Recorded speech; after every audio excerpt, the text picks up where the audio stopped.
Hello everyone, and welcome to the live stream. I hope that you're all doing good. Tonight, of course, we're going to be hanging out for a little while, and we are going to be talking about a bunch of different things that have happened over the past couple of days. Some updates, some new topics. It's going to be interesting. Listen, we haven't done a talk stream in a couple of weeks because we've been playing new games. We were preparing for Hogwarts Legacy and then played Hogwarts Legacy, but now that that's over, sadly, we have to get back to the real world and we have to do discussion streams again. So what better way to start off the talk streams again with being sick and having a flu? Fun times.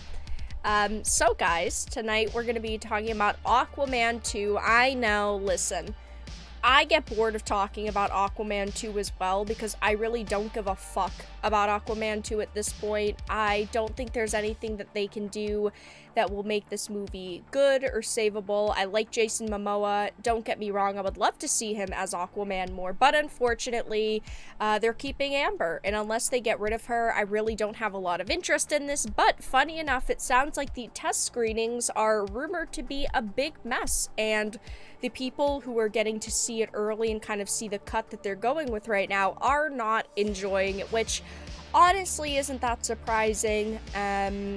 We've heard that with this movie, they've had like several plans and they keep like changing their mind and switching what they're going to do because every idea that they've had hasn't really gone over well with people.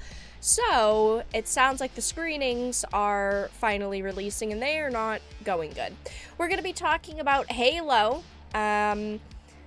Well, it's good news and also good news because Kiki Wolfkill, who was behind the Halo TV series, she was the executive producer and she also worked for 343. She was kind of the middleman. That's not inclusive language. The middle woman, I think. Assuming genders here. The middle individual between 343 and the people working on the show. She worked at 343 and then they kind of brought her primarily to the show to kind of help, point it in the right direction, even though it was god-awful. Has been, well, not fired, but laid off from 343, which honestly, listen, I don't like to mock people who have lost their jobs, who are going through a tough time. Life is hard for everybody, okay? But I have to say, as a Halo fan and someone who hated the show and hates the direction 343's been going in, good riddance. So we're going to be chatting about that. We're going to be talking about classics being rewritten to be politically correct. I'm sure that you've all heard about this. Roald Dahl's classics are now being rewritten for, inclusivity. They want to bring in inclusive language, like getting rid of the words fat, getting rid of gender terms a lot of the time, or using more appropriate gender terms, like instead of saying lady, they use the word woman because, wow, gee whiz, that matters a lot. So we're going to be chatting about that.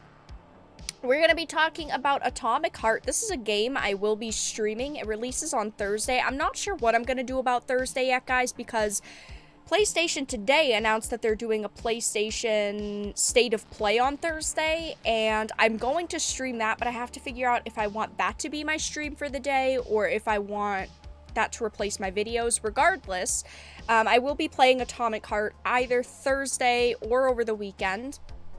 And it's kind of become the new punching bag for journalists. Now, this started a couple of months ago because there were a lot of rumors about this game and about the developers, and they accepted Russian money and all this crazy stuff. There were actually some conspiracy theories going around. But journalists have, for a couple of months, been pretty against this game, and now that it's finally out, and while Hogwarts Legacy is still being talked about, it's been out for a little while at this point, so the journalists are starting to find a new target, and it's going to be Atomic Heart. And now, journalists at The Gamer, Stacey Henley, someone I've talked about quite a lot, why are you covering Atomic Heart when you boycotted Hogwarts Legacy? And they go on to talk about how they're both controversial series, but, you know, there's a reason why they're talking about one game but not the other, and all this BS. I think that obviously their job is to cover video games and the industry, and they should do that. They should have covered Hogwarts Legacy, they should cover Atomic Heart, they should be covering all these things and doing reviews. Of course they haven't, because they are losers. But yeah, we're gonna be chatting about that. And also how they're trying to say that gamers are arguing about whether it's okay to buy Atomic Heart, even though virtually no gamers have been arguing about this title. It's just the journalists trying to make a big deal out of the situation. And we're going to be talking about games done quick. Now, the other day, I did make a video on games done quick and drama. Because they decided to ban Hogwarts Legacy and all of the Harry Potter games because, of course, it sounds like they're a bit salty. The people who run GDQ are pretty woke, and it sounds like they were mad that the boycott failed because they wanted everyone to boycott this game. So they decided to use their platform for what they deem as good, and they decided to ban all of these games because, of course, J.K. Rowling created in the wizarding world. But the plot has thickened because they have been deleting comments from their YouTube channel, which I didn't catch on to until, like, yesterday. But I'll show you. They are deleting mass comments, and of course they are losing followers on Twitter. Funny enough, I mean, people don't like your decision, but they are also getting absolutely ratioed on their videos and posts. People are really furious at them, which I completely understand. I did mention it in my video about GDQ. I personally only like glitchless speedruns. I personally think that glitchy speedruns, you know, if that's what you're into, that's cool, that's fine, I respect it, but kind of lame. You know, it's not really a speedrun, in my humble opinion. But I like glitchless speedruns, you know. Sorry. I guess I'm old school, okay? I have to boot up the game. But we're going to be talking about all of these very fun topics, and of course, if there's any that you guys want me to discuss tonight, let me know. But otherwise, hi guys. Hope your evening is going well, and welcome to the live stream. Okay, I guess we'll start with Aquaman. Why not? I feel like I just want to kind of get this topic out of the way because I don't really have a lot of interest in this movie. It kind of makes me sad because I do like Jason Momoa, but at the same time, it just, you know, all the Amber drama. Glitching equals cheating. It's perfectly fine that there's people out there who like speedrunning with glitches. That's cool. Like, I don't have anything against those individuals. I personally just don't really view it fully as a speedrun. To me, a speedrun is just having to play the game in the shortest amount of time. But yeah. All the companies want to do shitty things but not have to hear about it from paying customers. Exactly. It's like limited run games. They made a decision, which they stuck by. It was a shitty decision. People were mad. And then they, of course, tried to silence people by locking their tweets, deleting comments on YouTube, shutting them down in some cases. And, well, it didn't work out for them. People are still mad at them. I haven't checked their social media over the last couple of days. Maybe I should again. But yeah, just, you know, the companies do not understand their consumers. I do think that there is a line where creatives should do what they want, and companies to a certain extent should also do what they want, because ultimately you have to create the product that you're happy with, or the business model you're happy with, but you also need to listen to your consumers.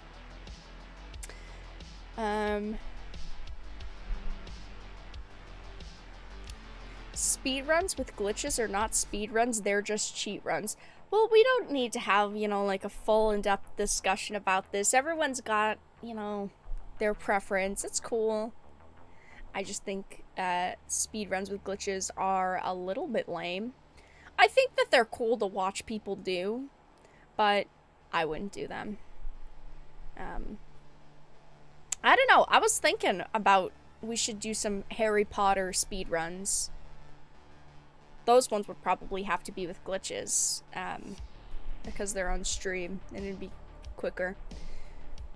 Games done quick sucks. That's all we have to say. End of story. End of conversation.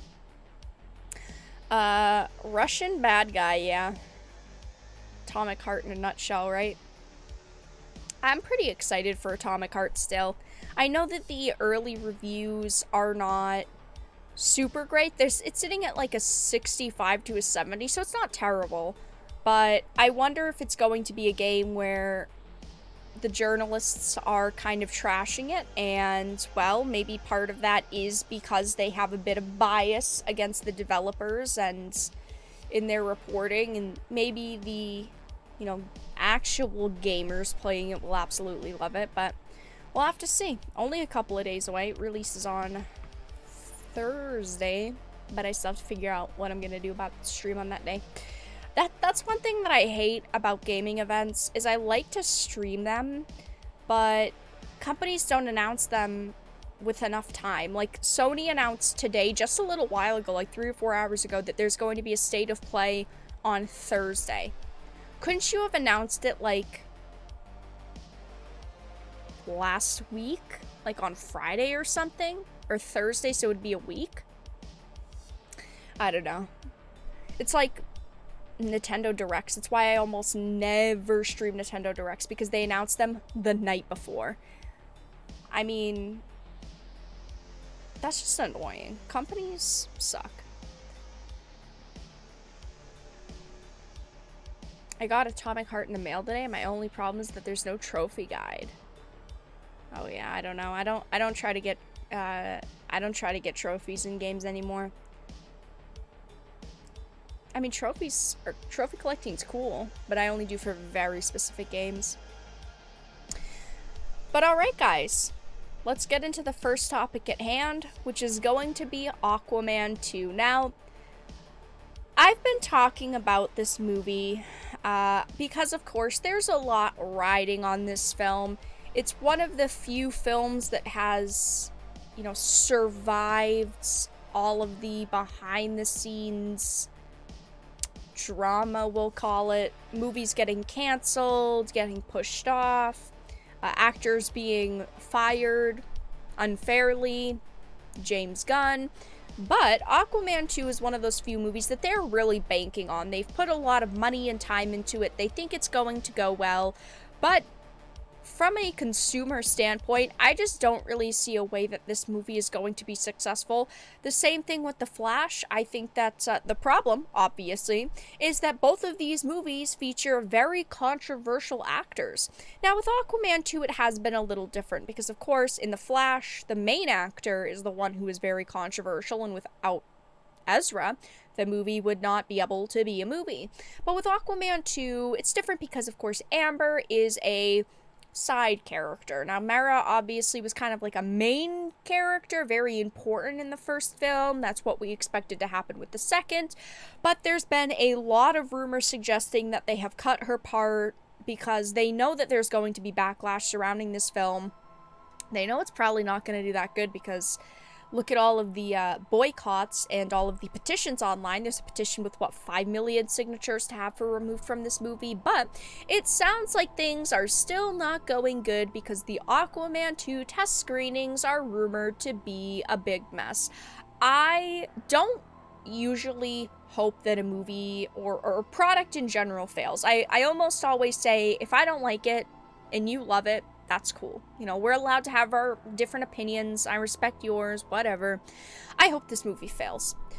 If they, of course, keep Amber, which we know at this point it sounds like they're doing, and if she has any significant amount of screen time. It's unfortunate that it has played out this way. They decided to keep her, and well, they deserve to face backlash for that, in my humble opinion. But it says it's again rumored that Aquaman 2 is a big mess, as there are claims recent test screenings have been held which are disastrous.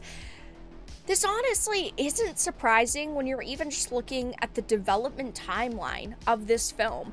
This has been reworked multiple times. We've heard of 3 rounds of reshoots and additional scenes being filmed. We've heard multiple times that they cut content and that they, were playing with the amount of screen time that Amber would have. It sounds like they have had a movie for a year now, and they just keep changing it and changing it and changing it. And I'm gonna assume that this movie is probably a mess right now. It says this isn't the first time that there has been mention of problems surrounding Aquaman 2, as last summer saw it said Warner Brothers CEO David Zaslav wasn't at all happy with the film, and then a few days later the announcement about the release date getting pushed back was made. So yeah, it sounds like he came in, he either talked to people or saw the direction, whatever the case is, and was just really put off by the movie. And then of course they pushed the dates back. They were probably, fucking around with what scenes were in it.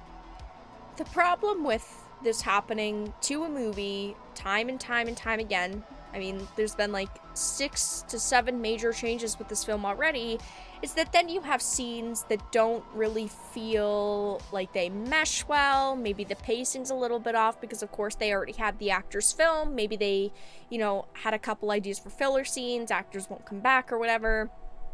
And then it just ends up becoming a editing nightmare, which we have seen happen to a lot of movies, and I think it's going to happen to The Flash as well. But it says now 4 different sources are claiming that Warner Brothers held Aquaman 2 test screenings and they weren't any good. It says Casey Walsh tweeted, "Sounds like it went through some significant plot changes, not anything DCU related." Viewer Anson also said in a deleted tweet, "I'll be honest, we're half a dozen test screenings in and not looking great."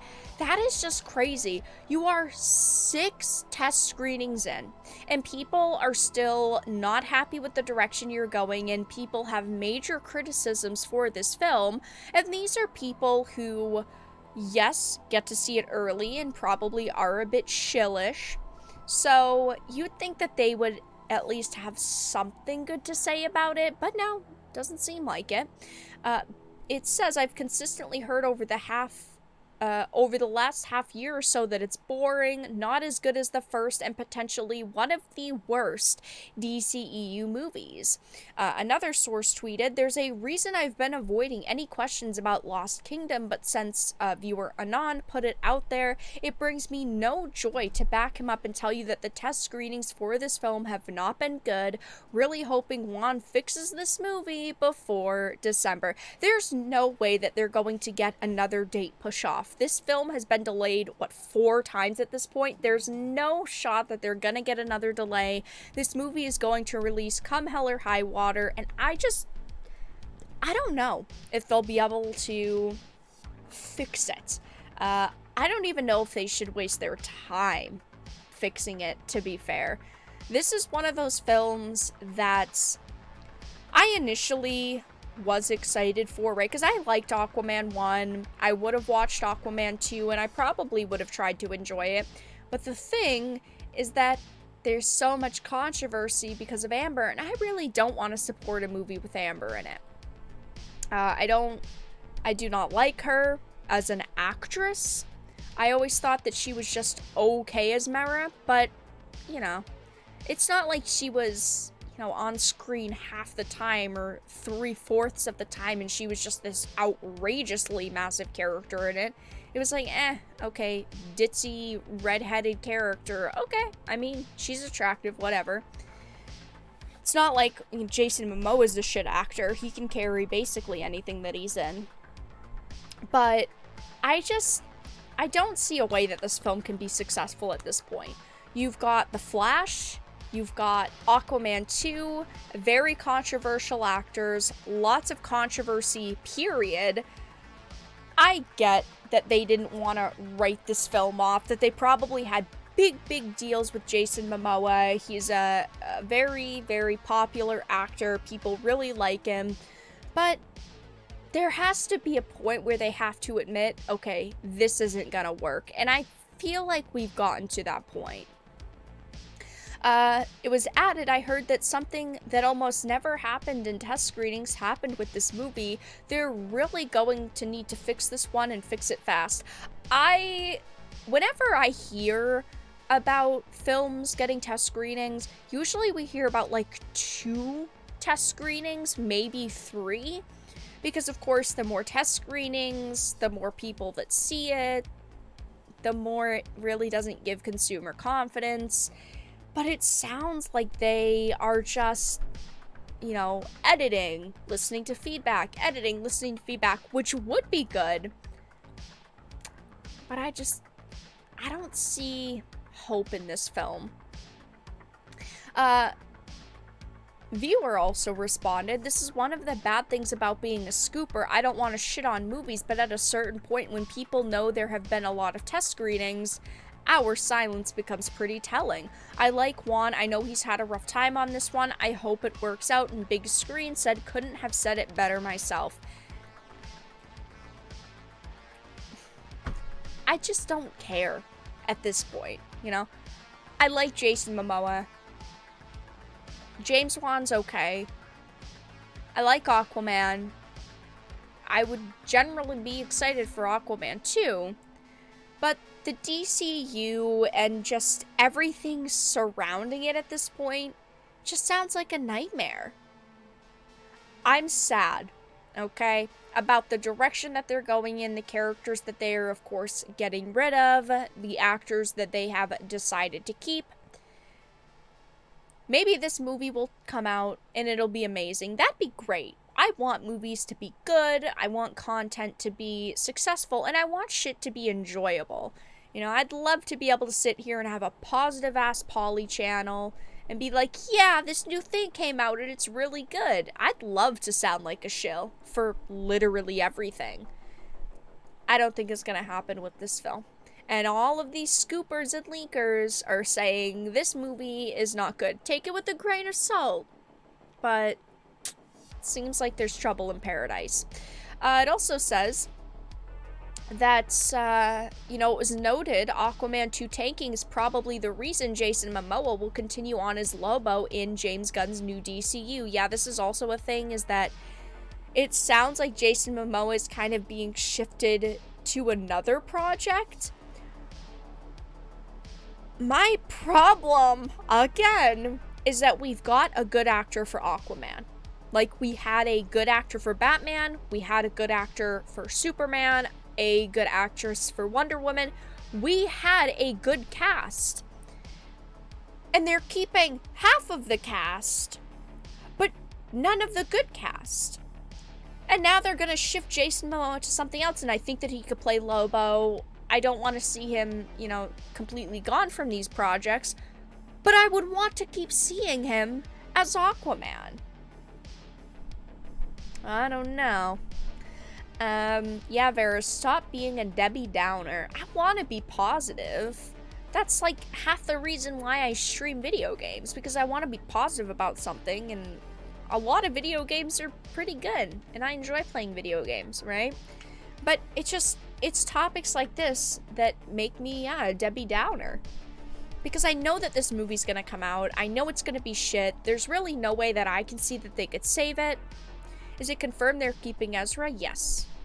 They have gone on and on about The Flash.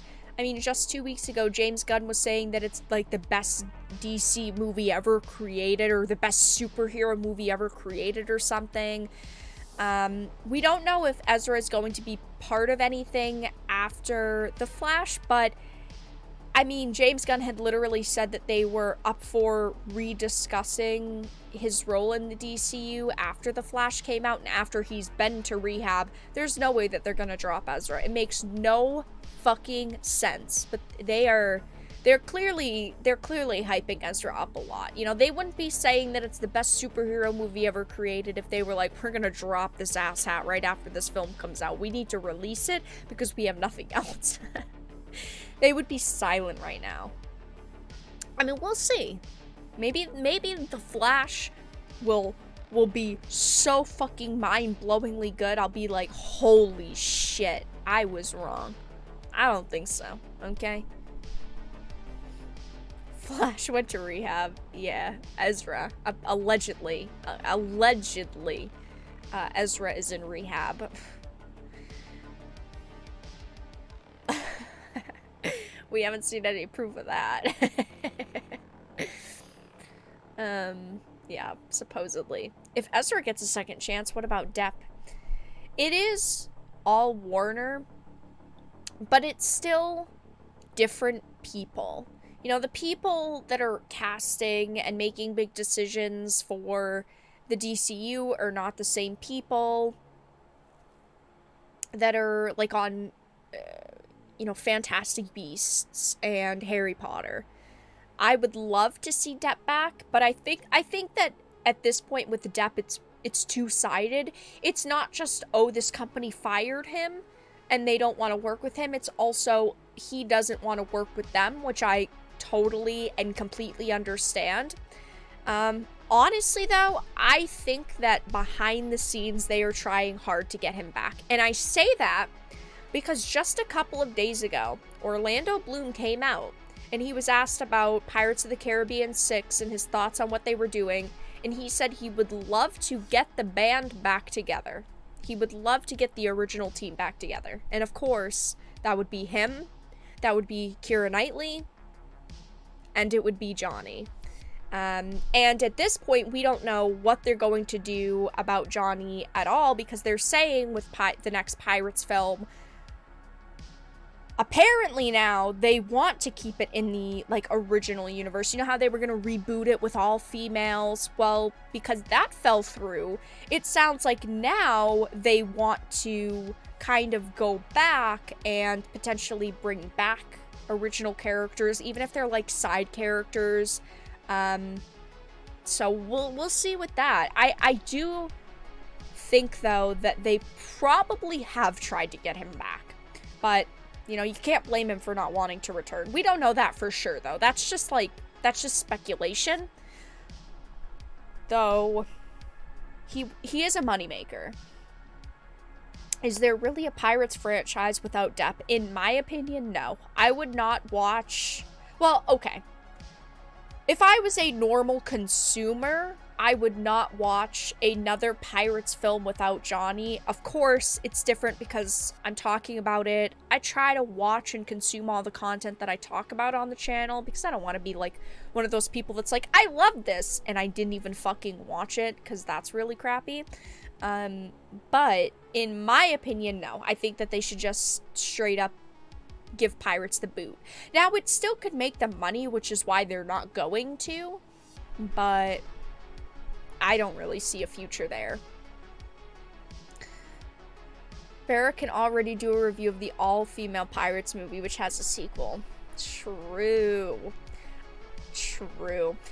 Fearless Leader, thank you for the $10 super chat. I've been playing this indie game, and I'm loving it. It's called Dave the Diver. It's a scuba diving RPG. Ooh, scuba diving. Oh, man. Where you catch fish and sell it in a sushi shop. That actually sounds kind of neat. Thank you for the 10. I don't know anything about it, actually, so I'll have to look into it. He has a wife? Who? Ezra? Yeah, Ezra said that he was married to a spider goddess.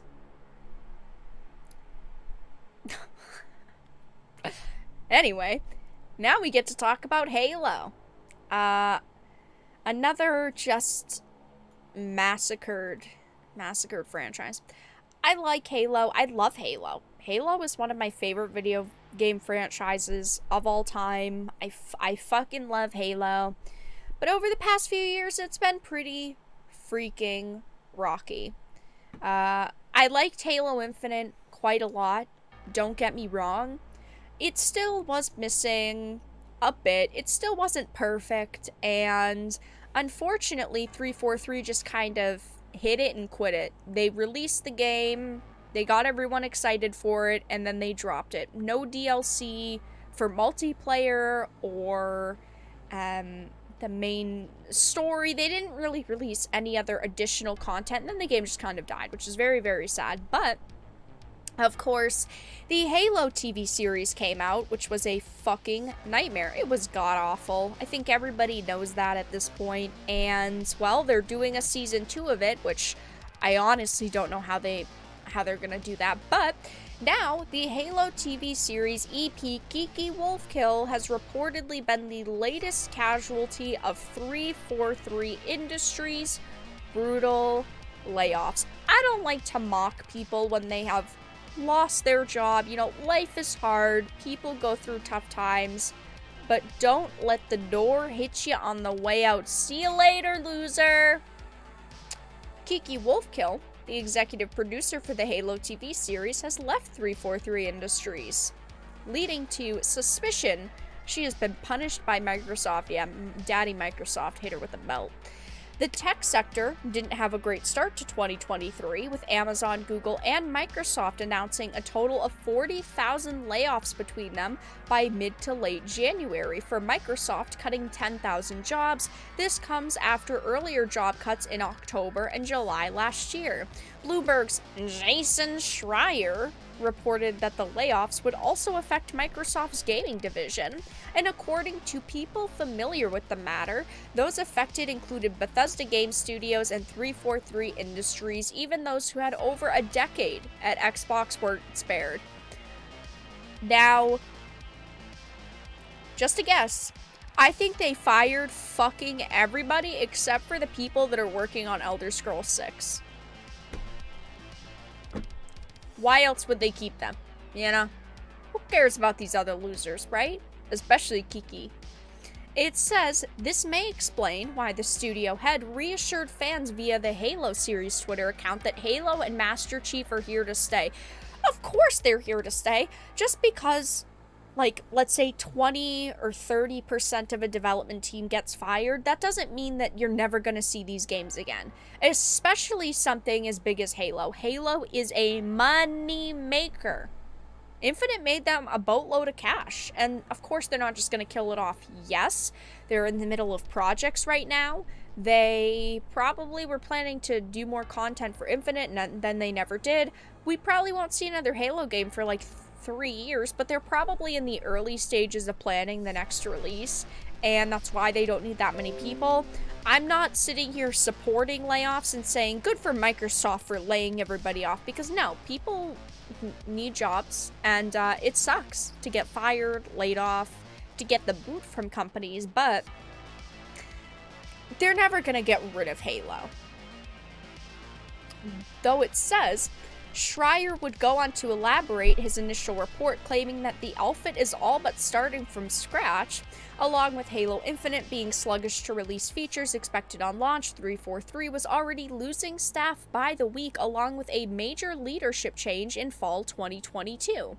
According to a spreadsheet of affected employees, at least 95 were laid off, some of whom were described as top directors and contractors. But it goes on to talk about this individual. Suspicion only grew as Kiki Wolfkill had left her position as studio head of Halo Transmedia and Entertainment at 343. VGC and WCCF Tech reported she had left in January, though her LinkedIn profile states she left in November. Some users on Twitter showed alleged screenshots of the profile with the January 2023 date, and of course, she was recently most known for the TV show. She oversaw the launch of the Halo TV series, and she kind of shifted. You know, she was that middle individual that was talking to the TV studio while also dealing with 343, kind of relaying information. Now the thing here is that they are creating season 2 of this show. We don't know how far into development it is. We just know that they are working on it, that they have plans for it. We heard a couple of months ago that it was going into pre-production, so it should start filming relatively soon. Maybe it honestly has already started filming, and I just missed it, because it doesn't really matter, but you'd think that 343 would have kept her around, because she was part of the TV show, she worked for 343, she was, I guess, kind of important to the show, but it seems like she got the boot, which I honestly can't really say I'm sad about. She is one of the reasons why the show did turn out bad. She is one of the people at 343 that I did not like. And, well, I'm looking for a fuck to give and I don't have one. According to her LinkedIn profile, the latter would have returned to the heart of Microsoft in the division Xbox as head of Xbox IP expansion and entertainment. It says, though no archive of the LinkedIn profile from that time exists, multiple attempts at an archive were made the days following the reports. It does say, though, in any case, she then became and is currently head of Xbox IP expansion and entertainment, while retaining her role as an EP on the series, and it doesn't sound like that really happens. It doesn't sound like that really worked out, because it seems like Microsoft, from what we understand, is not really that happy with the TV series. It doesn't seem like they, we're not completely on board for some of the decisions that were made, but it says Paul Tassi painted a damning picture for Halo's future, fearing Microsoft would ruin Halo between the TV series and Infinite, which I do think the show is the major problem. Halo Infinite came out. Halo Infinite was good. It was not perfect, but it was solid. And now they've got this show that they're trying to balance, which they've tried to spin as like being a different take on, the story and these characters. Of course, because she's wearing Master Chief's meat suit now. Only time will tell. We're gonna have to see what happens here.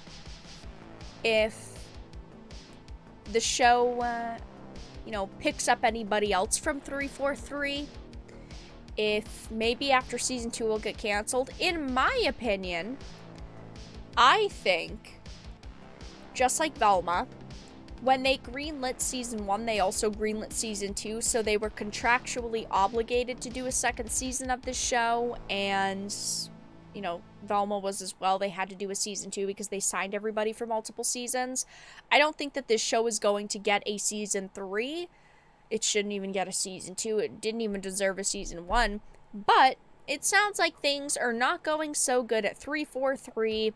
And it seems like Kiki Wolfkill, is the latest casualty of the 343 Industries' brutal layoffs. I don't really care that much. So, yeah, I don't have a fuck to give. But I thought that we would chat about it quickly because, of course, I've talked about the Halo show. I've streamed multiple Halo games on the channel. I love Halo. So I just wanted to mention it to you guys. But, alright. Kiki Wolfkill has got to be her online Halo/Xbox username. That's her real name. As far as we know, that's her real name. It's a bad name. I would change my name. It's a cool last name, a really badass last name, right? But that first name, that's cringe. That's like a person, like her parents must have named a baby. So bad. You know how people name their kids like Clementine? Yeah, imagine a fucking 50-year-old woman with that name, okay? 50-year-old woman with the name Kiki? No way. Nuh-uh. It works until they're like 25, 30 at most. Okay? Name adults, not kids. Absolute losers. What a bad name. The last name's cool. Last name's badass. It's metal as fuck. First name is just no. She's not that hard on the eyes. Listen, Chris, we gotta have a talk, okay? Employer to employee, even though you don't get paid. Listen, Chris. Listen, Chris. I think you need to change your standards in women. You're a good friend. You're a good moderator. I appreciate you. We gotta change your taste in women because I'm sorry. You have some of the worst taste in this chat.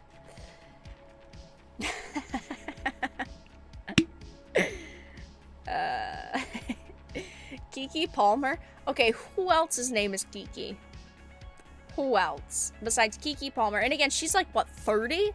So she's right at that line. Such a bad name. I'm sorry. Again, it's like having a woman named Clementine. A 60-year-old woman named Clementine. That's not cool. That's very non-inclusive criticism. You're damn straight. We stand with Chris. Yeah, until Chris gets with Anita Sarkeesian, and then, well, we're gonna have to blacklist Chris. Kiki definitely sounds like that obnoxious character they put in every anime. Like, it's a fine name, but for, like, a 12-year-old.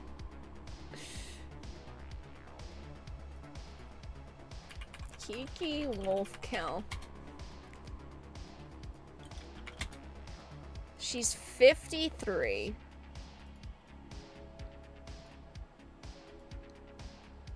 Chris definitely has a type. Oh my, Chris has the typiest type I've ever seen.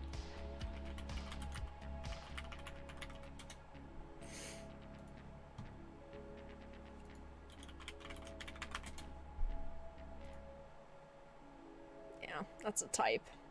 It's gonna have to be a pass from me. Obnoxious lipstick. Anyway, now we get to talk about being politically correct. Such a fun topic.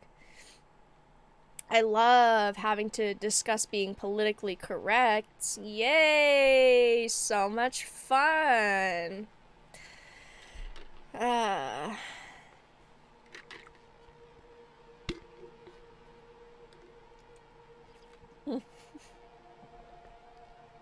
Chris does have a thing for the Karens. I don't know if I trust someone like that, to be honest. He's looking for a Karen. I don't think that's ever been said. So, chat, now we get to talk about a very sad, very unfortunate story. Over the past couple of years, we've had to talk about a lot of situations that were very similar to this. The one in most recent memory was not a rewriting, but it was a reinterpretation. I'm sure that you guys remember, but Joan of Arc. They decided that they were going to do a new play where Joan was a non-binary individual. So, again, not a book, but similar situation. Reinterpreting, it's for, you know, modern audiences, politically correct, blah, blah, blah. But now, Roald Dahl's classics are being rewritten.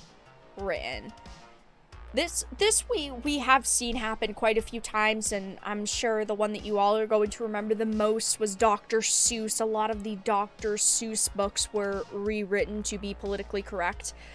They've started with children's entertainment, child's books, because, well, children can't complain about it. And when you are an adult who talks about children's classics being rewritten, they like to paint you as just like a weirdo. Like, oh, why do you care about what children are reading? You're a creep. Very interesting tactic. But, as it says, cultural vandals have sought to destroy all beloved works of the past for the sake of political correctness, as now the works of the cherished Roald Dahl have been poisoned, removing words such as queer and crazy, whilst omitting anything that is even slightly offensive to women. As a woman, there really isn't much that offends me. I can take a joke. I can see when things are misinterpreted. I don't get triggered or offended by it. I'm sick of feminine words being removed from literature and from entertainment. One that happens here that I talk about a lot is ladies and girls versus women. We are constantly seeing the word lady changed to women, which does happen here, and honestly, I find that pretty disgusting. I think the word lady is a very pretty and, you know, respectful title for a woman, but not in current day and age. Saying lady is too gendered. Thank you, Lord, for the $5 super chat. Hi, damn woke publishers rewriting our beloved already written works. They should write their own damn books. That is a great point of the conversation, which I was going to mention at some point, but I guess I could now that you've sparked it. If these people are so offended by this work, they should just write something better. It's like the Tolkien discussion. People are offended by Tolkien's work, saying it's got racist and stereotypical, you know, content and all these different bad stereotypes. Okay, then go write something. Write something better. I challenge you. They can't, though. They have no creative bones in their bodies. They don't know how to write, so they have to take things and twist them around. It says the wide range of excuses used to remove or change lines from the classic novels will serve as the epitome of the West's nonsense, as works such as Charlie and the Chocolate Factory, James and the Giant Peach, The Twits, and others were irreversibly damaged for the sake of protecting overly sensitive individuals. It says the excerpts on the left are the original 2001 authorized editions, and the excerpts on the right are now whitewashed 2022 authorized versions. And of course, there's a lot here. We can't go through every single individual,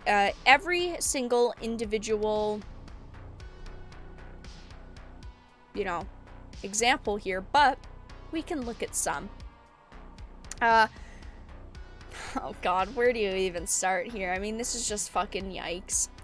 We've also got some pretty bad live actions and films over the past couple of years. I remember the Witches one from, like, what, 2018 or 19, which was pretty cringy. But let's look at this. There was something indecent about a bald woman.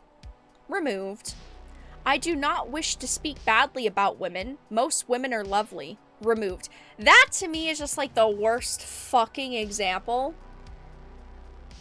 In the fucking book itself, it says most women are lovely. We don't want to speak badly about women. And then it just says, and then it's just removed. That's, like, the worst thing that you could do. That is the type of content you'd think that they'd want to leave in. Because you're praising women. How horrid and disgusting, my grandmother said. Removed. I think this one's funny. We could round them all up and put them in the meat grinder. Removed. Damn. Not very inclusive to meat grinders. Queer has been changed to strange. This is one that I've always thought was pretty fucking weird. Removing the word queer and changing it to something like strange. Like, why? I mean, it's a word that has a specific meaning, and yes, it's got multiple meanings, but most words do. Is it really that offensive? To me, it's not. Fat and jolly. Jolly lady. Chambermaid. Cleaner. Damn, if I was a chambermaid, I'd be pretty fucking triggered. Adorable dress has been changed to lovely dress. That is just... That's such a fucking stretch. It's such a reach. Adorable dress. Oh, you're creepy if you say she has an adorable dress, so now we have to change it to lovely dress. Great flock of ladies to great group of ladies. Brother, you are fucking reaching for the stars here, okay? These females. They. Him. Them. His. It's. They're removing any kind of, like, gendered language, or most gendered language. It's just so awful. Scrolling back to the top. Don't be foolish, my grandmother said. You can't go around pulling the hair of every lady you meet, even if she's wearing gloves. Just you try it and see what happens. Don't be foolish, my grandmother said. Besides, there are plenty of other reasons why women might wear wigs, and there is certainly nothing wrong with that. Oh, God. Oh, God. Too much cringe. Not everything needs to be so sad. sanitized. Adorable. Watch your language. Yeah, adorable is now offensive. No, this one's just god-awful. This one's one of the worst. Even if she is working as a cashier in a supermarket or typing letters for a businessman, was changed to even if she is working as a top scientist or running a business. Oh, injected with straight cringe. Oh my god, who cares? It's not offensive. If you're getting offended by this content, you're the one with the problem. I mean, there are just so many changes here. Okay, this one's kind of funny. Tell Charlie about that crazy Indian prince, said Grandma Josephine, which changed to tell Charlie about that ridiculously rich Indian prince. I'm sorry, are you stereotyping saying every Indian prince is ridiculously rich? I want them to change the change. I mean, the word crazy is removed. The crazy prince to the prince. It's just so bad. It's just, oh my god. I mean, we can't go through every example here, but you guys definitely get the gist. I have never personally viewed any of this content as offensive. I don't think most people view this content as offensive. And as we were pointing out, of course, these people could just go and write something themselves, but they can't because they're not talented enough. Yeah, they basically shit on every female worker as a cashier or a businesswoman by removing that line. It's true. But yeah, crazy is completely erased. A lot of gendered language here. His father was a farmer. His parents were farmers. She was certainly a very tiny person. She certainly was very small.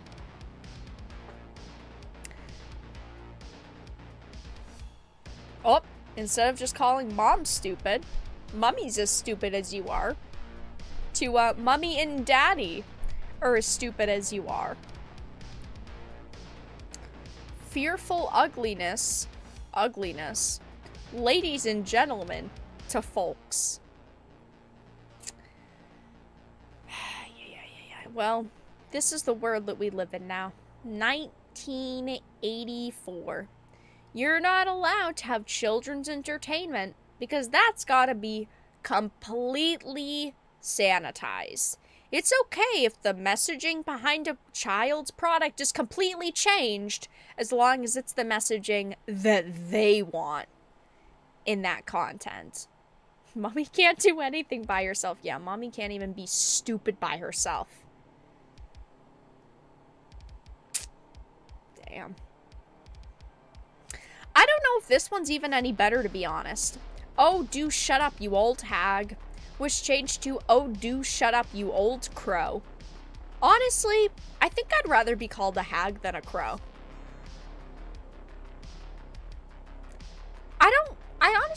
I think that a lot of these changes were not even less offensive. They were just more offensive.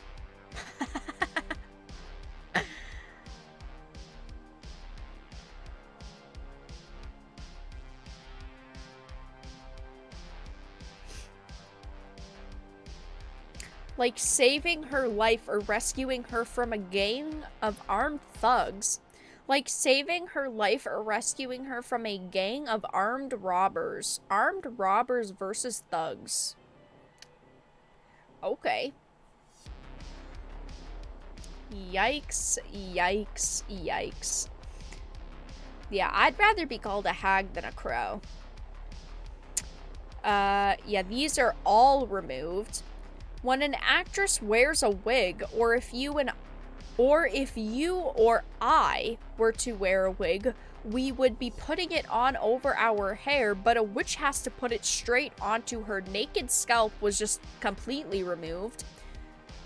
Perhaps he had been forced to jam her thumb down the spout of a boiling kettle until it was steamed away, and that was just removed. Why? Because, like, it's painting a graphic picture? I'm sorry. I don't agree with any of these changes, obviously. But, I think that the people that made these changes are fucking losers. I just gotta keep it a buck. I think that they are losers. If you want children reading more sanitized content, go and write something yourself. Go and create a book yourself. It's the same argument that I give with Tolkien. Go write something better, but you can't. These are classics for a reason. They're loved for a reason. People have been reading these books for their whole lives for a reason.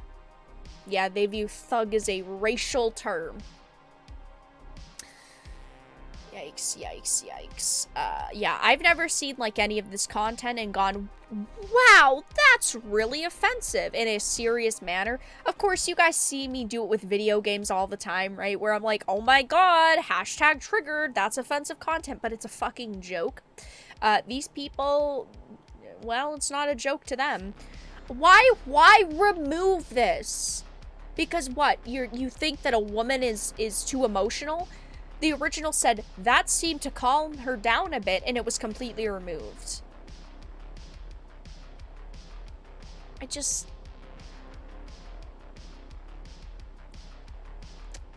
don't get it. I don't get it! The terms mothers and fathers completely removed to just parents. Just parents. Yikes. Yikes, yikes, yikes.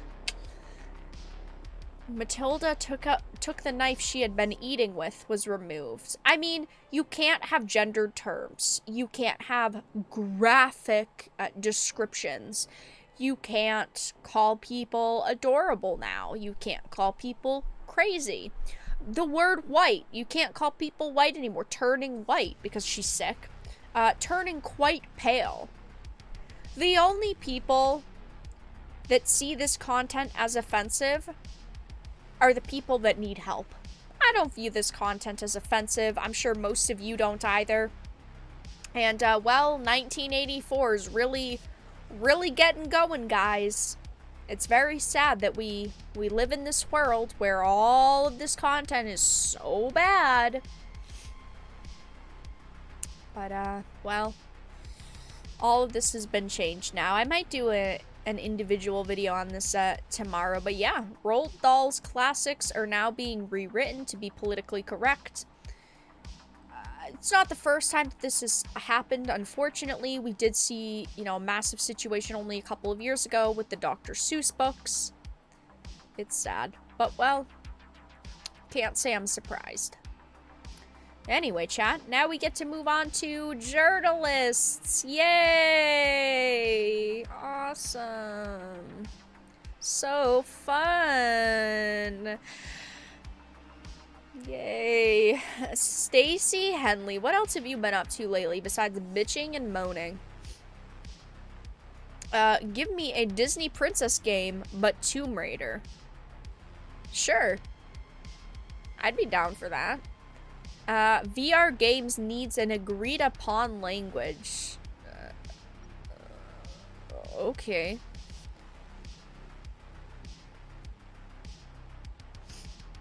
Atomic Heart and the problem with keeping politics out of gaming. Uh-oh. With Left Behind, does The Last of Us have room for 2 queer love stories? Well, I mean, the games, well, did, but didn't, because Bill and Frank they didn't have, like, an hour of the game to flesh out their queer love story. But I'd assume the show does. Just such stupid articles. Stupid. Anyway, I've had to talk a lot recently about Hogwarts Legacy, like I'm sure most of you have seen. It was a fantastic game. I really enjoyed it. In just a couple of days on Thursday, Atomic Heart releases, and I will be doing a playthrough of it.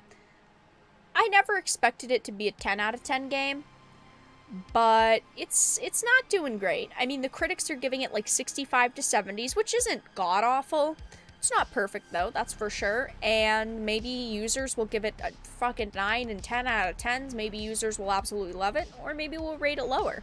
Who really knows? But leading up to the release of Atomic Heart, there was a lot of backlash from journalists. Journalists did want to bury this game. And, well, now that the game's almost released, they are definitely trying it. And now, to try to get people angry about this title, they have started comparing it to Hogwarts Legacy. Why are you covering Atomic Heart when you boycotted Hogwarts Legacy? I don't think anybody asked them this question. And that right there is the problem. If you have people who are mad at you because you didn't cover Hogwarts Legacy and they don't think you should be covering Atomic Heart, you got yourself that audience and you deserve them. Because you specifically made content that would cater to people who were fucking outraged at everything and who were mad that oh no, you should or shouldn't cover this. People that feel high and mighty and full of themselves, and now it sounds, at least, like if they are getting these questions, then they're being attacked by their own. Which honestly is pretty funny. I don't think anybody asked them, no. I don't think a single fucking soul out there asked them. It says, though, you may be aware that earlier today, The Gamer published a review of Atomic Heart. We didn't care for it. You might also be aware that The Gamer did not cover Hogwarts Legacy with a review or guide, and that Atomic Heart has had a problematic development cycle, which includes allegations of Kremlin funding and blocking people on Twitter for asking them their views on Russia's invasion of Ukraine. So, of course, this is a major reason why journalists are mad at this, because the company, yes, did block people on social media who were demanding that they make a political statement, demanding that they make a public statement about Russia and Ukraine, and they said, no, we won't. So now journalists are saying that this game and these developers are problematic. I think it's funny that they go on and on about how we didn't cover Hogwarts Legacy with the reviewer guides. Yeah, but you wrote 50 articles bitching about it. So you literally complained about the game leading up to release, and then when you could fairly judge it, you were like, nah, I'm out. I'm not gonna cover this anymore. Makes you look like crap. It says, first off, Hogwarts Legacy. Deciding to skip a game entirely is a major decision, not only from a revenue point of view, but you didn't skip it entirely. You still gave it press, and you probably got more people to buy it because of your whining. So you did still cover it. It says, but as a critic, I don't think you should make a habit of skipping out on problematic art. Okay, here we go. Now they're gonna play into that. You know, I cover on this channel a lot of topics that are seen as controversial. I talk about a lot of things on this channel that I completely and utterly disagree with, but I do things to not directly support it. Like sometimes I don't buy games or don't watch movies, or I watch them in a different way than maybe most people do. And, you know, I use archives and things like that.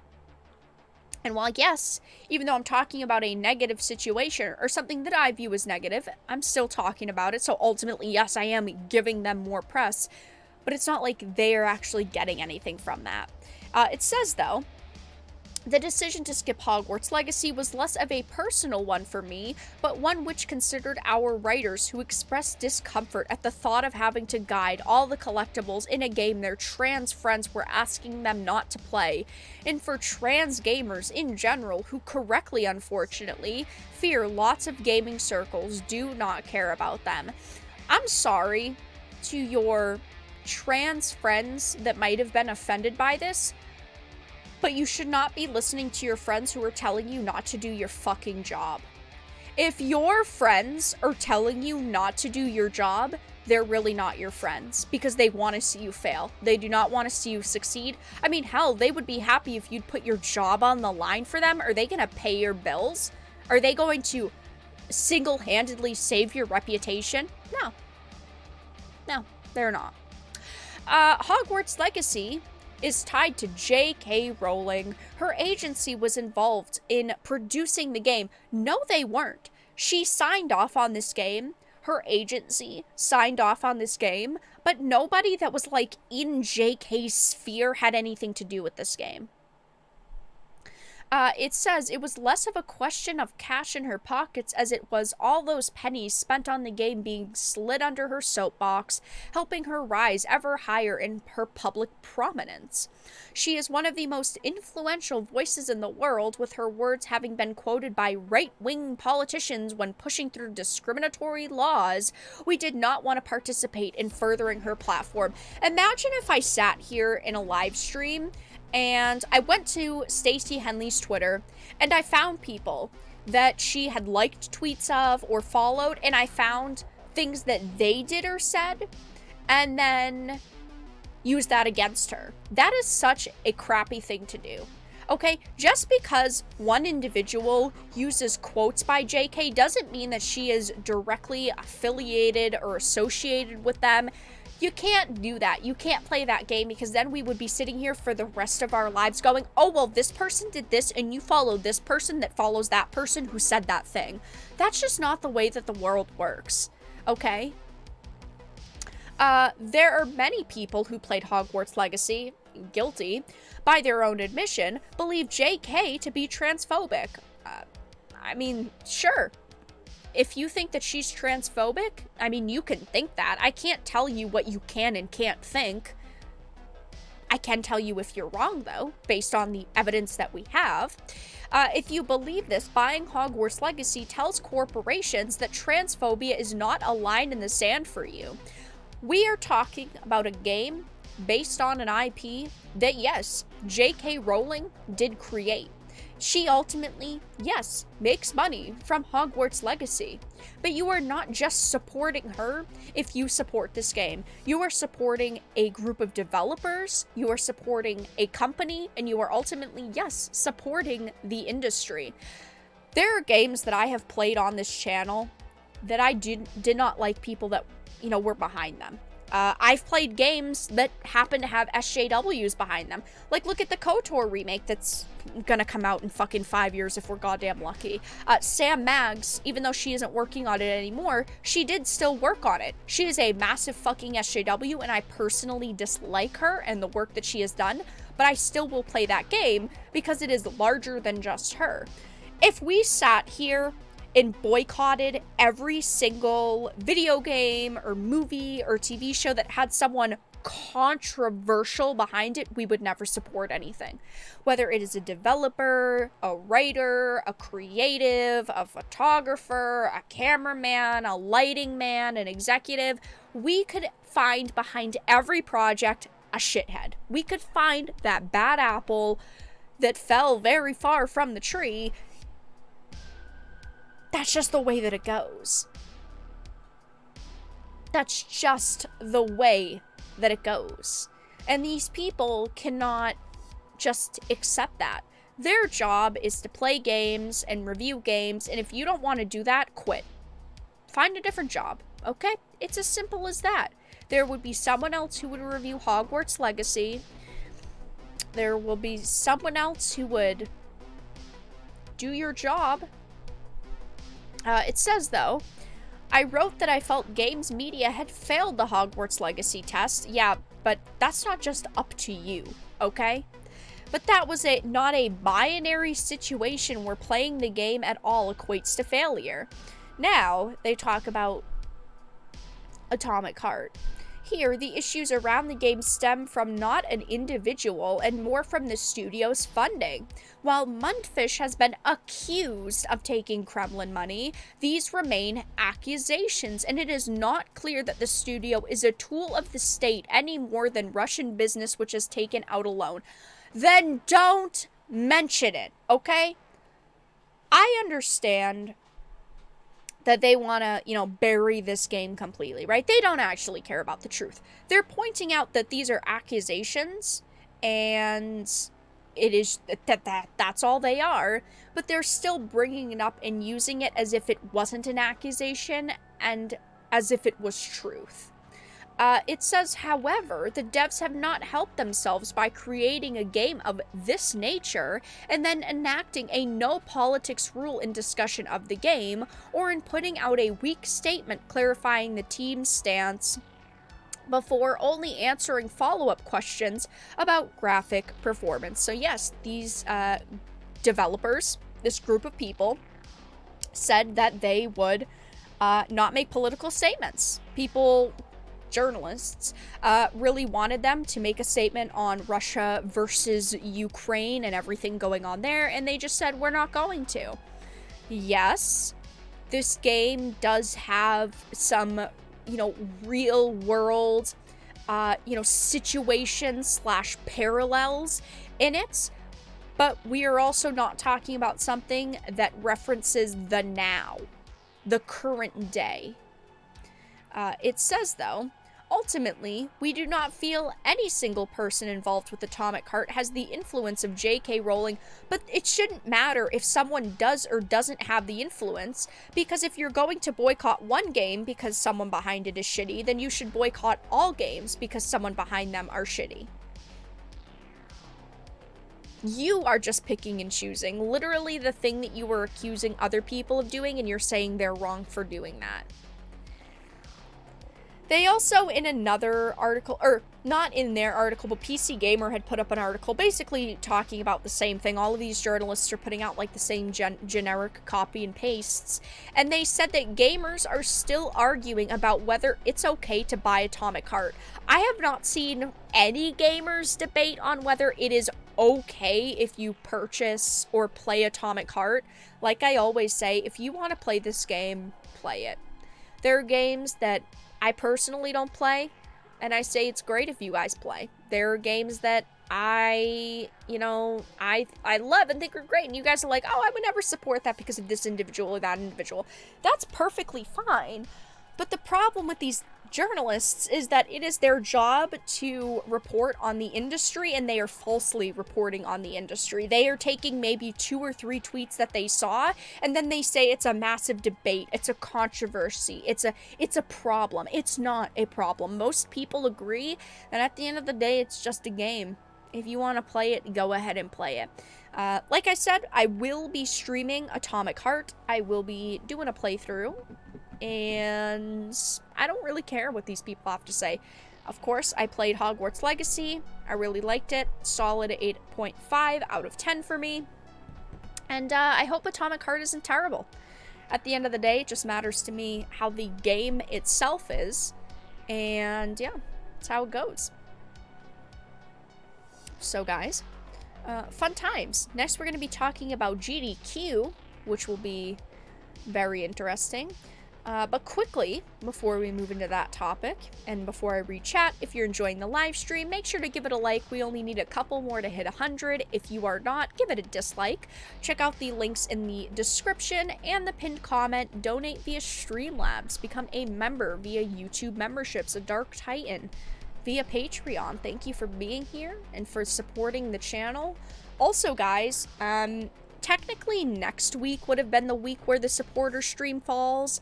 I don't know if it will be next week, though. I will update you guys in the supporter chat in the next few days, because in 2 weeks I am not gonna be around. Well, I'll have like pre-recorded stuff.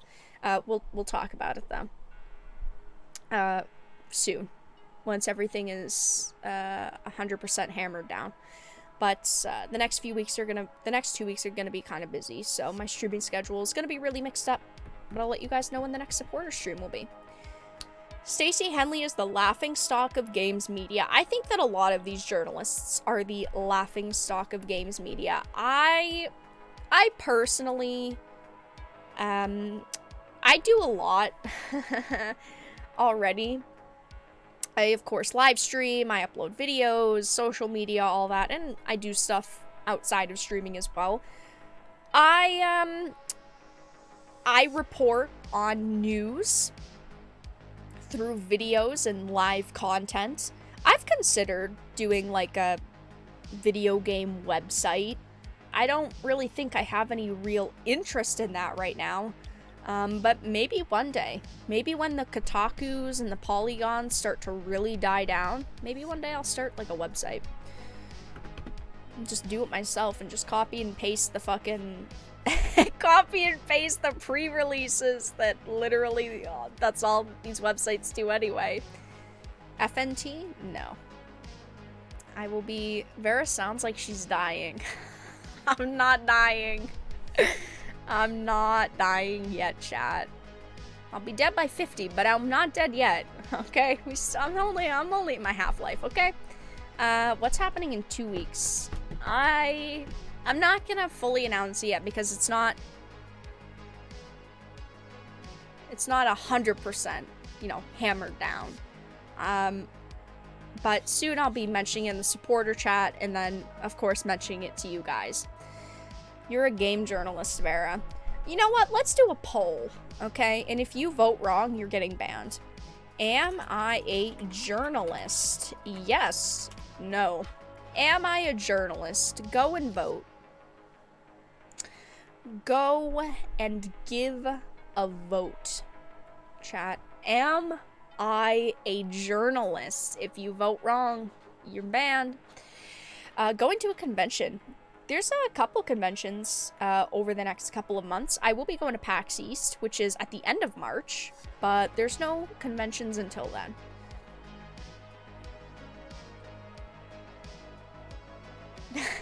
You're like, I won't be around, but I'll be here for a couple days. Jeez. Damn. Yeah, who streams what you watch if I croaked, chat? Do we need to have, like, a backup going here? Vara is going to become a commie bread tuber. Hey, for a couple million. I'd become a lot. Wow, 71%. Well, I personally don't, you know, mind being called a journalist to a certain extent because real journalism is a really great thing. I support real journalism. The problem is game and entertainment journalists are just simply people who wish that they could be real journalists for, like, political websites like the Washington Posts, but they can't actually make it in a legitimate political environment, so that's why they've decided to, you know, force their way into our sphere. Not a journalist, no degree, and no license equals not a journalist. I could go to school for 2 years and get a creative journalism degree. Are you guys gonna pay for the GoFundMe? Because if you will, I'll do it.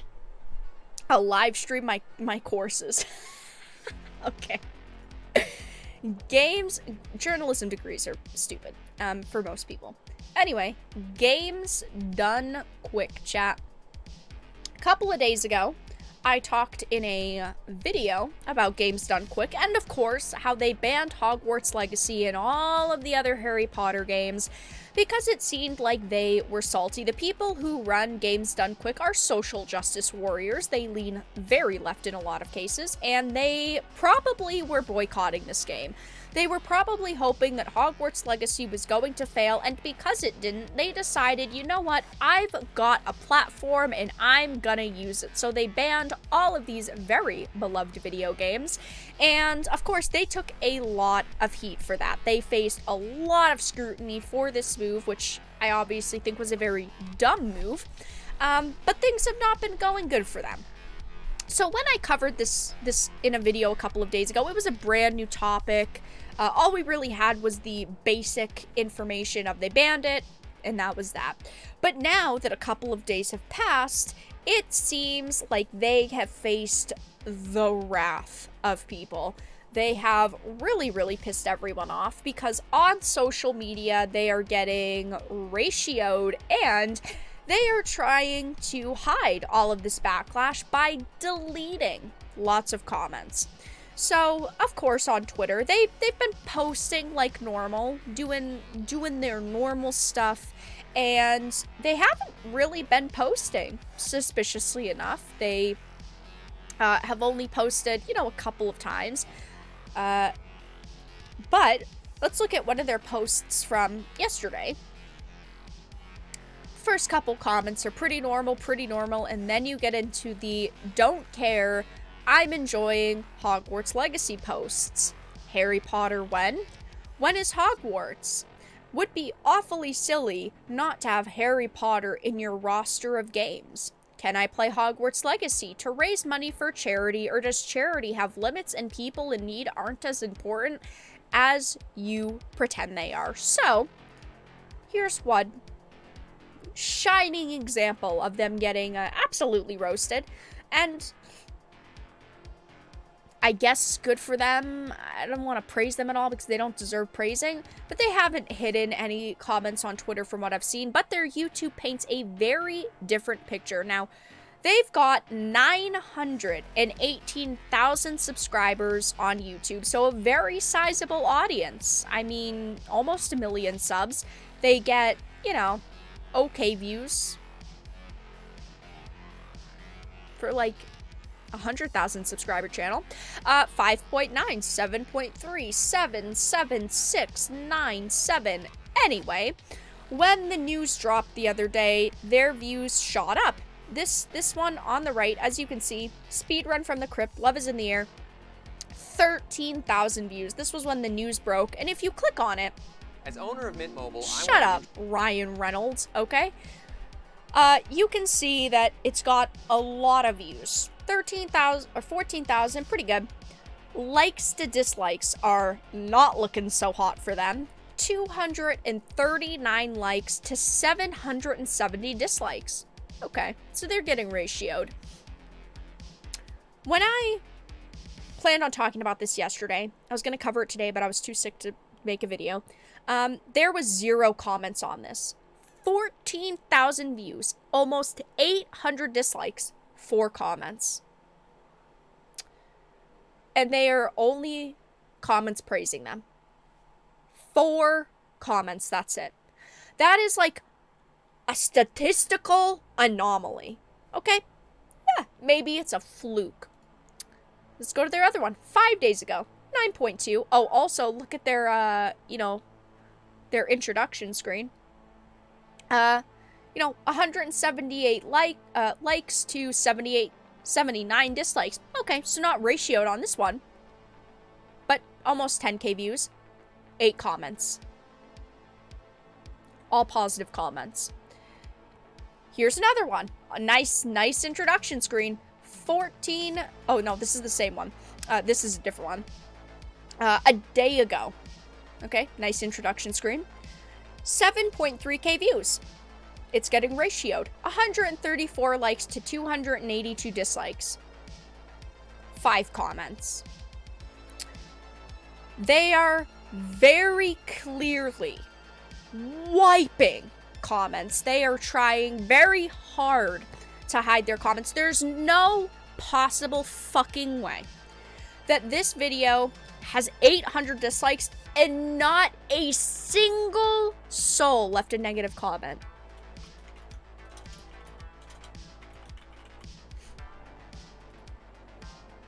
L plus ratio. Let's see if it automatically deletes it or if it leaves it and someone is manually doing it. Okay, someone is clearly manually doing it because it didn't get automatically deleted. We'll leave it there. We'll see how long it lasts. But yeah, and if you go back to like their previous videos from like a month ago or something where nobody's really scrolling back there and there's not like a ton of backlash or whatever, there's comments on their videos. We're not talking about like no comments being on videos. This one is from 8 days ago. So not ratioed for likes to dislikes, 0 comments.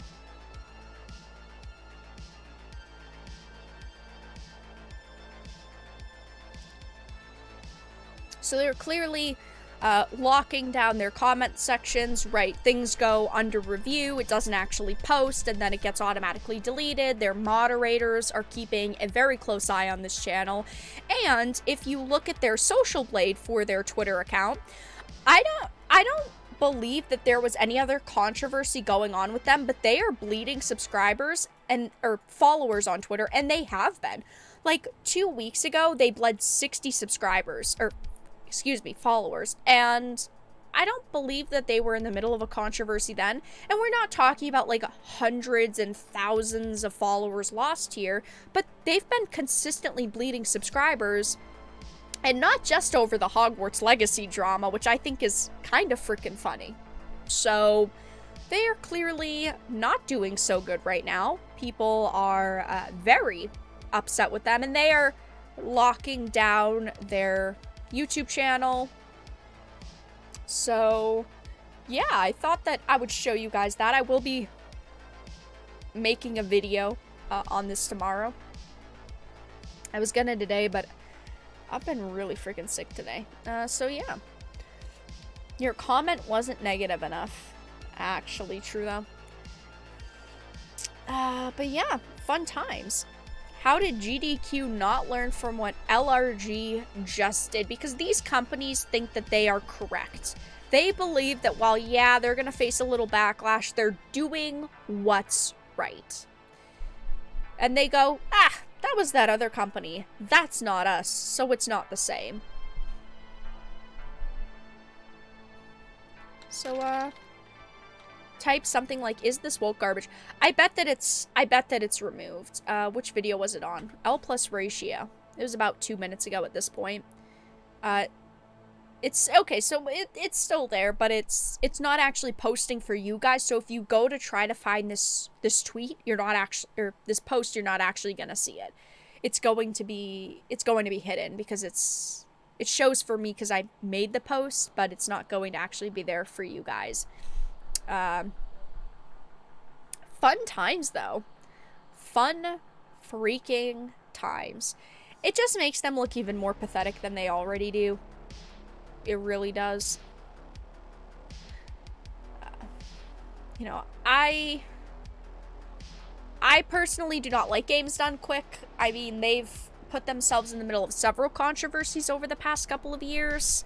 I mean, starting live streams off with messaging like this, I think that, you know, it's fine if you like their messaging. I don't think that it's necessarily the message that is because they have a lot of different like spiels and slogans that they put at the beginning of their videos and, you know, at their streams.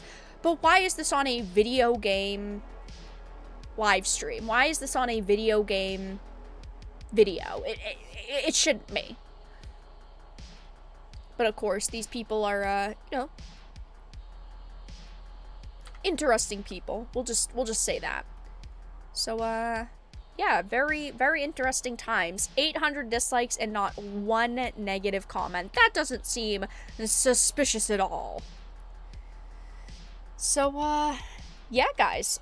Those are the topics that we had to discuss tonight. If you have any others that you want me to chat about, feel free to put them in chat. Thank you for being here. And, yeah, we're not going to wrap up stream just yet. Yeah, it's under review. They're not allowing any comments to go live until approved by a person. Yeah, so clearly it's not just like a bot. They have people physically actually looking at comments, which I just think is kind of even more cringe.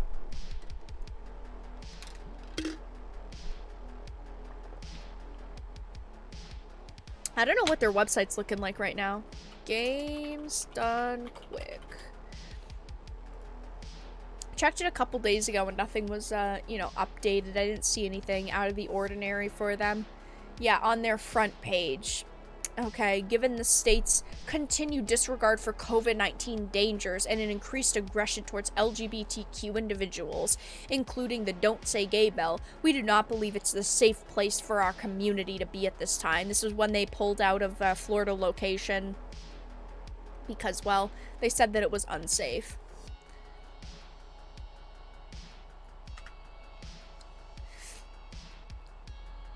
I remember that people were very, very mad at them for that. So how's Ant-Man doing? I haven't heard anything too new about Ant-Man over the past little while. Is there a Cosmic Book News article? Ant-Man and the Wasp opens to 118 million 4-day weekend. This was from the 19th. The box office numbers are nothing to complain about so far, as they are a lot higher than the first two flicks, which is pretty good. But also keep in mind that it is the second lowest rated MCU film. The only one that beats it is Eternals, which is fucking hilarious. I don't want to talk about Eternals, right? But Eternals was a good base for a movie that was just very poorly executed. We don't need to talk about it. We don't need to have the debate. How about DK Oldies? I've been following the DK Oldies drama. Seems like a clusterfuck of shitty people. Really, really shitty people running, running the company. And, yikes. It's just a yikes from me. I was thinking about buying something from them. And, like buying a console, opening it, seeing if it, was actually refurbished. But I don't want to give them my money, and I don't want to waste my fucking money on their trash. I fall asleep just remembering Eternals. Oh, God. I thought the base that was there was okay, but it was just very poorly executed. Eternals was the most boring MCU movie by far. I thought the last, half hour of it was pretty solid. Once you had the band back together, it was okay. But yeah.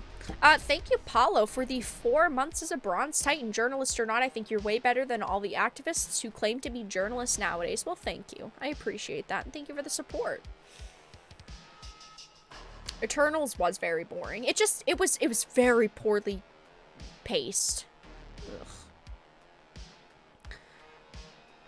It's making more money because of more expensive tickets. They should count tickets sold. More expensive tickets in regards to what? Ant-Man? Ticket prices haven't, skyrocketed or anything. I'd take Eternals over Thor 4 and Black Panther 2. Oof, now that's a debate. Oh, yeah, I gotta be honest. Would you rather be preached at, or would you rather sleep? Because honestly, I'd take the movie that I'd sleep through. Eternals saved lives, though. Actually true. Actually true. And it also promoted inclusivity, which was crazy. MCU should have ended at Endgame. I think that they could have done something after Endgame, but they haven't done it yet. Yes, I do agree that after Endgame, the MCU just completely went downhill, and I'm a Endgame not lover. I liked Endgame. I didn't absolutely fucking love it. It wasn't a 20 out of 10 for me. But, yeah. Tickets are 20 some odd bucks now. Well, it depends on where you are. Movie ticket prices, rise and fall depending on location. The last Thor movie was very mid. It had decent CGI for most of it. Let's not the floating heads part, but some of the CGI was pretty good, and then I feel like they skimped out on other parts. But the story itself was just very bad. I'll admit the writing was better for Eternals, just portrayed horribly. Yeah, I've said it a million times. I feel like they should have made it a Disney Plus show where that you met one new Eternal in every episode, and then the movie should have been like the last hour of the film, and it was like big explosions and epic battles. That would have been much better. The last good one for me was Infinity War. I liked Infinity War. Endgame was also good. I don't want to sit here and sound like a complete hater. I just feel like they could have done slightly better. I don't know, because for me it's kind of hard now because I don't like what they've done with the MCU since then. So those movies seem, 20 times better now than they did back then for me. There are theaters now that price by seating. Yeah, but has that actually started? And if that started, it only just started. That was AMC, right? AMC theater seating prices. Yeah.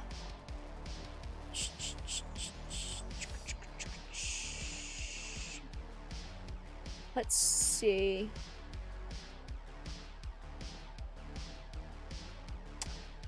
So, okay, so it just started.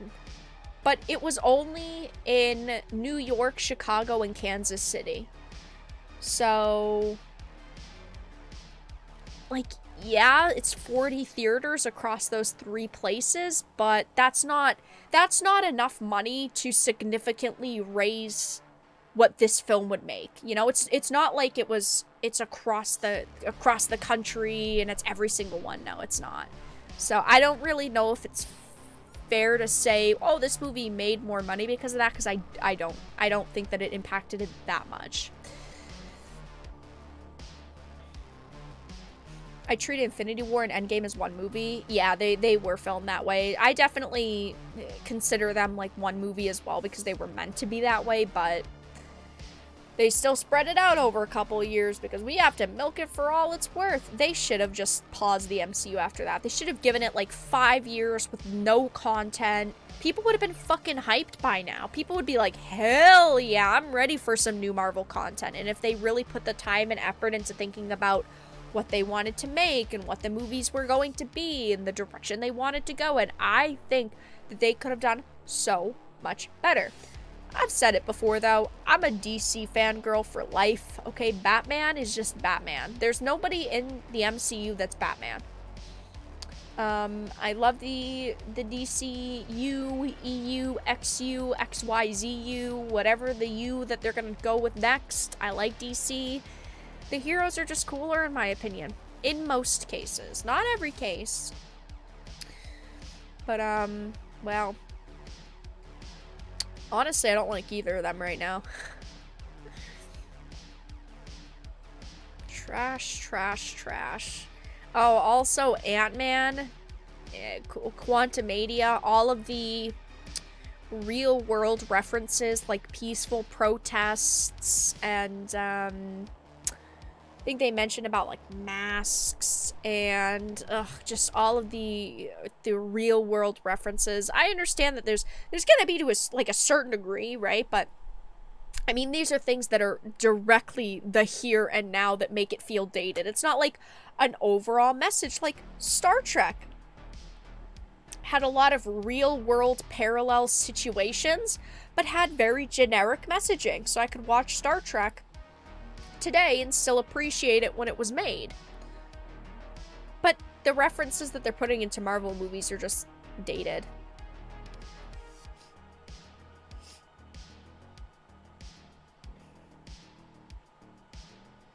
DC is more fantasy while Marvel is sci-fi.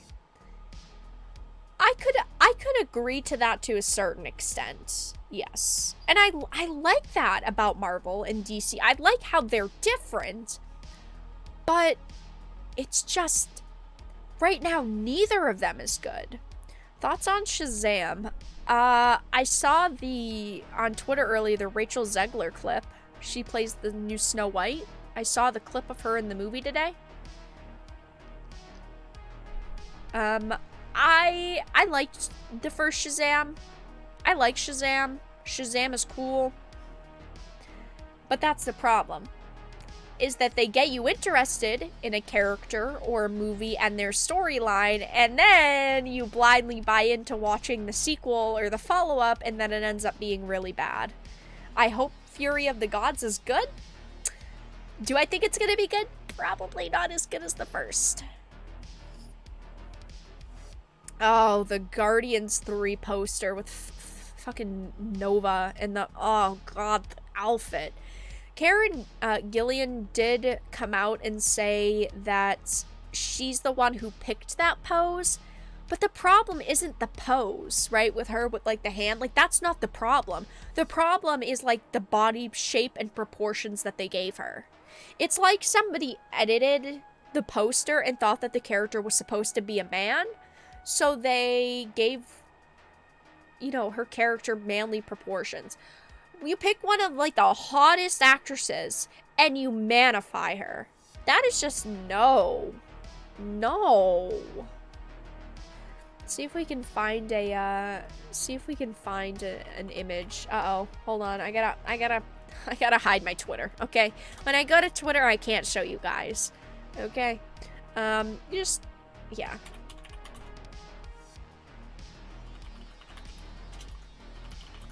Let's see if I can find an image without something bad popping up. Guardians of the Galaxy poster? Nothing's popping up there. Yeah, Dad Bod Nebula. Oh, here it is. Oh, God. It's just so bad. It's just so bad. I don't know. I don't think the poster overall is that good, but just... she just looks way worse than everybody else. Thirsty Vara Twitter feed. Well, I follow a lot of artists on Twitter, and it's not my fault that a lot of them do NSFW. Don't blame me. It's just such a bad image. It's not just the pose, it's, oh god. And that outfit is just horrible. Ugh, I can't. It's just so awful. Someone will Photoshop fix it at some point. Is there even a point to, though? It just looks bad. But yeah. If you guys have any other topics you'd like me to discuss, let me know. Be wrapping up a stream in a couple of minutes. I wonder if GDQ will say anything. They probably won't, because the backlash has been going on for days. Like, if they had something specific to say, you'd think that they would have already said it by now. Maybe they will. I know that most of these companies just like to pretend like nothing happened, like limited run games. They completely went silent. They said absolutely nothing. And that was that. It looks kind of retro with the colors. Yeah, I don't think that like the colors in the poster are bad. I think that most of the other characters look pretty cool as well. Like their poses are fine. It's just her on the right just looks so bad. I don't know.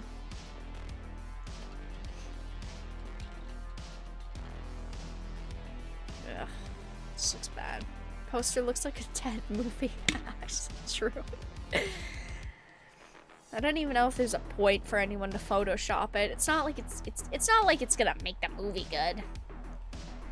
This is their last Guardians of the Galaxy film, right? Didn't they say that this was it? Also, aren't a bunch of the main characters supposed to die? Spoilers. These companies are all cowards. Gillette, BlackRock, LRG, GDQ. Oh yeah. I mean, I get that they are afraid of being canceled. Every company's afraid of being canceled. Every individual that's on social media now is and should be afraid of being canceled because people are ruthless. But the problem is that when these companies bow down to one or two demands and complaints from people, it's never going to be enough for them. It's like we talked about with Limited Run. The individual that got Carlin fired, you know, still wanted more. It wasn't enough for them. They still said that they were going to try to get refunds and they were going to fight it with their credit card companies and all this shit, you shouldn't bow down for these people. It's never gonna be enough. And that's why when I talk about situations with, like, people getting fired and people being changed, I try to give companies credit. So, like, with Knights of the Old Republic remake, you know, Sam was part of it. Sam Maggs was part of it. And she left. Now, she probably did some work for the game, and that work is still probably gonna be in the game. Now, she didn't get canceled. I don't believe we should cancel people, but she did leave. And ultimately, I'm sure that there's still other SJWs that are part of the company. Okay, my main problem is gone, so I'm gonna support it. Like, she was the main problem that I had, and she's gone. So I'm not gonna sit here and say, well, just because she worked on it, I'm not gonna support it now. No, we need to be better than these lunatics. That's why I try my best to support good projects, or projects where companies have at least tried. Unlike these individuals who it will never be enough for.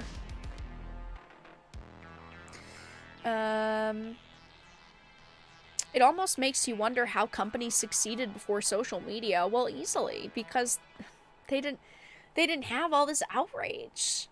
I get that, like, companies, again, are afraid of being canceled, and, you know, they a lot of them, I'm sure, feel like they're listening to their consumers. I feel like it's probably like a 70-30, like 70% of the time they're just doing what they think is best for their reputation, but 30% of the time they probably truly and genuinely believe that they're listening to the people who matter. And that's what sucks, because they're listening to the wrong people while thinking they're listening to the right people, and then they make the change for those wrong people, and then those wrong people still fuck them over and still complain, and then a good company ends up, you know, becoming a shit one. It's difficult because sometimes we can very clearly see that a company made a wrong move, and I'll still support them because, well, it's one wrong move. But with companies like Limited Run Games, it's wrong move after wrong move. With GDQ, wrong move after wrong move. You know, they Limited Run Games, they have a very bad reputation for people feeling like they get fucked over, not delivering products in certain amounts of time. Their ratings are pretty bad online. They have previously, you know, supported the outrage mob, and of course they did again. At that point, you know, 3 strikes, you're out. Same with GDQ. They have, you know, supported the cancellation of speedrunners and banned them from events. And now something like this, where they're banning games because they're salty over a game's boycott failing. Like, it's just never enough. Yeah, ultimately that's why you never bend the knee.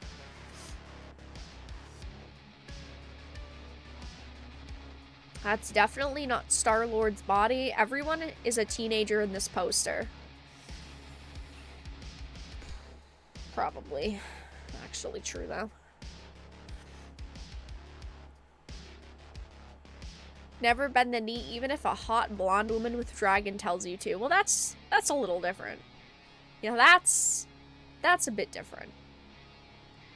Oh, how's MILF Manor going? You guys keep joking about MILF Manor. Is that show almost over? Are they, like, almost fucking done with that crap? I watched, like, 2 episodes of it and thought it was funny, and then didn't watch because it was stupid. It was funny, but it was stupid. You know, I have better things to do with my life than watching fucking MILF Manor.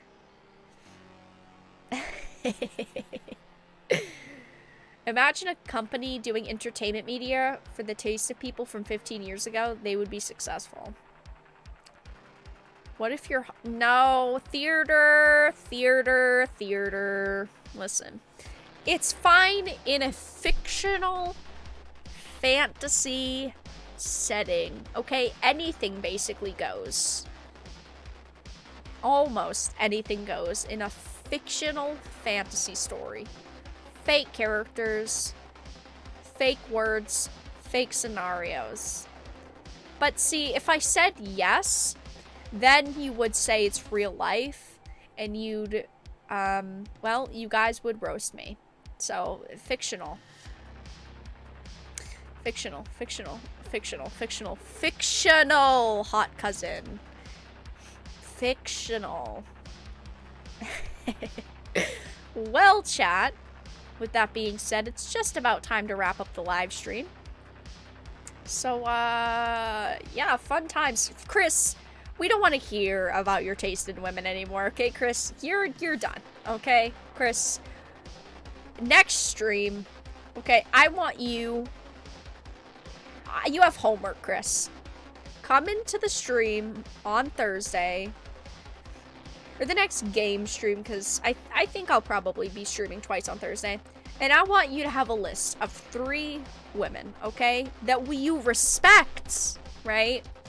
But they have to be not Anita Sarkeesians and the Zoe Quinns. People who are not social justice warriors, okay? And then we'll actually judge. Then we'll actually judge your taste. And then, if you fail, well, you just can't talk about women in this chat anymore. Okay, chat. Well, guys, with that being said, Anita's a fine lady.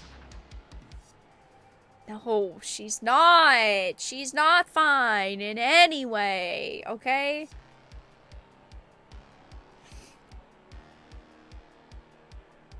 Anyway, guys. With that being said, I am going to wrap up the live stream here. Thank you all so much for stopping by tonight. I do appreciate it. If you enjoyed the live stream on your way out, make sure to give it a like. Subscribe to the channel. Check out yesterday's videos, past few days worth of videos. If you enjoyed the stream, check out links in the description. Follow me on social media. Join the Discord server. All of that fun stuff. Thank you guys for being here, for watching, for subscribing, for donating, for supporting. And yeah, next stream will be Thursday. We have the Sony Stay to Play, which I'll be streaming, and then I have to figure out if we're going to stream Atomic Hearts or if I'm only going to stream once that day, and that's going to be Sony. I'll let you guys know. But yeah, check out links in the description. Follow me on social media. Thank you all so much for stopping by, and have a fantastic evening, everyone.